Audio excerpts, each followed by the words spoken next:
पैसा और प्यार, ये दो चीजें जब भी टकराती हैं तो एक सवाल हमेशा खड़ा होता है, रिश्ते में ज्यादा जरूरी क्या है।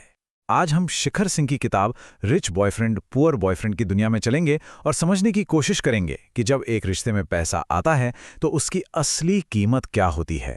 तो किताब की शुरुआत ही एक बहुत दिलचस्प बात से होती है। ये सवाल करती है कि क्या किसी का बैंक बैलेंस उसके रिश्तों पर असर डालता है, और क्या असली दौलत कहीं और छुपी है। चलिए इस कहानी में और गहरे उतरते हैं और देखते हैं। आज की हमारी चर्चा को हमने 5 हिस्सों में बांटा है। सबसे पहले देखेंगे कि कैसे दो बिल्कुल अलग दुनियाएं एक रिश्ते में मिलती हैं। फिर अमीर होने का असली मतलब समझेंगे। इसके बाद बात होगी कि प्यार कैसे समाज की बनाई दीवारों को तोड़ता है, और फिर जानेंगे कि एक मजबूत रिश्ते की नींव कैसे बनती है। और आखिर में हम ये भी देखेंगे कि कैसे उनके बीच का फर्क ही उनकी सबसे बड़ी ताकत बन जाता है। तो चलिए शुरू करते हैं पहले हिस्से से। कहानी की शुरुआत एक क्लासिक टकराव से होती है। दो दुनियाएं जो एक दूसरे से बिल्कुल अलग हैं, और इन दुनियाओं को हमारे सामने लाते हैं कहानी के दो मुख्य किरदार। यहाँ देखिए, दो किरदार, दो बिल्कुल अलग दुनियाएं। एक तरफ हैं अलेक्जेंडर स्टर्लिंग, एक बहुत बड़े बिजनेस एम्पायर के वारिस, जिनके पास पैसा है, शोहरत है, सब कुछ है, लेकिन कमी है तो बस एक सच्चे रिश्ते की। और दूसरी तरफ हैं जेक थॉमसन, एक साधारण परिवार से, जिन्होंने हमेशा मेहनत की है, लेकिन उनकी अमीरी है उनकी कला में, उनकी किताबों में और उनके सपनों में। तो ये स्लाइड साफ दिखाती है कि इन दोनों के बीच कितनी बड़ी सामाजिक खाई है जिसे उन्हें भरना होगा। और फिर एक शाम एक बड़े चैरिटी फंक्शन में ये दोनों दुनियाएं टकरा जाती हैं। उस चमक दमक और दिखावे के बीच उनकी एक छोटी सी बातचीत होती है, और उस बातचीत में कुछ इतना सच्चा, इतना असली था कि बस वहीं से एक अनअपेक्षित रिश्ते की शुरुआत हो जाती है। अब यहीं से कहानी एक बहुत ही दिलचस्प मोड़ लेती है। किताब अब पैसों के फर्क से आगे बढ़कर एक बड़ा सवाल पूछती है कि आखिर अमीर होने का असली मतलब है क्या। तो किताब का जो सबसे जरूरी पॉइंट है वो यही है। इसमें तर्क दिया गया है कि असली अमीरी बैंक अकाउंट में नहीं होती। नहीं, असली अमीरी तो इंसान के अंदर के गुणों में होती है। और ये स्लाइड इसी बात को और भी साफ करती है।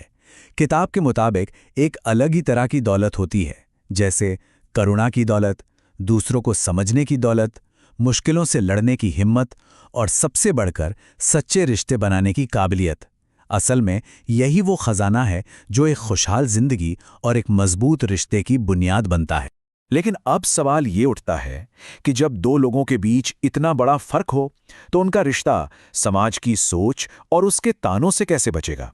खैर, किताब इसका भी एक साफ रास्ता बताती है। पूरी कहानी इसी एक बड़े सवाल के आसपास घूमती है कि क्या प्यार में वाकई इतनी ताकत है कि वो पैसों और समाज की बनाई हुई इन दीवारों को तोड़ सके। तो किताब हमें 3 स्टेप्स बताती है। पहला स्टेप है कॉमन इंटरेस्ट ढूंढना, जैसे दोनों को ही आर्ट से लगाव था और यही चीज उन्हें पास ले आई। दूसरा स्टेप, एक दूसरे को समझना। जब वो एक दूसरे को अपनी दुनिया के बारे में बताते हैं तो सारी गलतफहमियां दूर हो जाती हैं। और तीसरा और सबसे अहम स्टेप है मिलकर एक सपना देखना, जैसे दोनों मिलकर एक आर्ट सेंटर खोलने का सपना देखते हैं। और इस पूरे सफर में प्यार सिर्फ एक एहसास नहीं रहता, वो एक ताकत बन जाता है। ये उन्हें सिखाता है कि वो अमीर या गरीब के लेबल से कहीं बढ़कर हैं।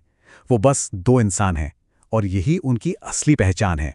तो जब समाज की बनाई ये दीवारें टूट जाती हैं तो अब फोकस आता है एक मजबूत, टिकाऊ रिश्ता बनाने पर। तो फिर सवाल ये है कि दो अलग अलग दुनिया के लोग एक साथ अपनी जिंदगी की नींव कैसे रखते हैं। यहाँ किताब 3 मजबूत पिलर्स की बात करती है। पहला, कॉमन वैल्यूज, यानी ईमानदारी, एक दूसरे की इज्जत करना, ऐसी बातें जो दोनों के लिए जरूरी हैं। दूसरा है एक दूसरे का सपोर्ट, जैसे अलेक्जेंडर जे की कला को दुनिया तक पहुंचाता है तो वहीं जेक अलेक्जेंडर को इमोशनली सपोर्ट करता है। और तीसरा, टीम बन के प्रॉब्लम सॉल्व करना, यानी जब भी कोई मुश्किल आए तो वो मैं और तुम नहीं बल्कि हम बनकर उसका सामना करते हैं।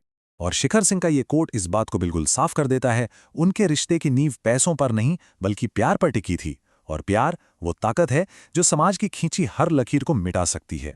और अब आते हैं किताब के सबसे पावरफुल मैसेज पर। वो ये कि जो चीजें दो लोगों को एक दूसरे से अलग बनाती हैं वो उनकी कमजोरी नहीं बल्कि उनकी सबसे बड़ी ताकत होती हैं। यानी अपने बीच के फर्क को मिटाने की जगह अलेक्जेंडर और जेक एक दूसरे से सीखते हैं। जेक का तजुर्बा अलेक्जेंडर को जिंदगी की असलियत सिखाता है, तो अलेक्जेंडर की दुनिया जेक को बड़े सपने देखने की हिम्मत देती है। ये चार्ट दिखाता है कि कैसे उनका ये फर्क ही उनके रिश्ते को मजबूत बनाता है।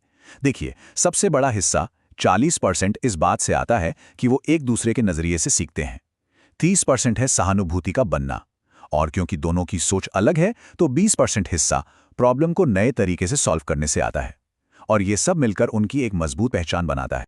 और आखिर में किताब हमें इसी एक गहरे सवाल के साथ छोड़ जाती है कि एक रिश्ते की असली करेंसी क्या है। क्या वो पैसा है जिसे गिना जा सकता है, या फिर वो प्यार, सम्मान और समझ है जिसे सिर्फ महसूस किया जा सकता है। ये एक ऐसा सवाल है जो हम सबको सोचने पर मजबूर करता है कि हम अपने रिश्तों में असल में किस चीज को सबसे ज्यादा कीमत देते हैं।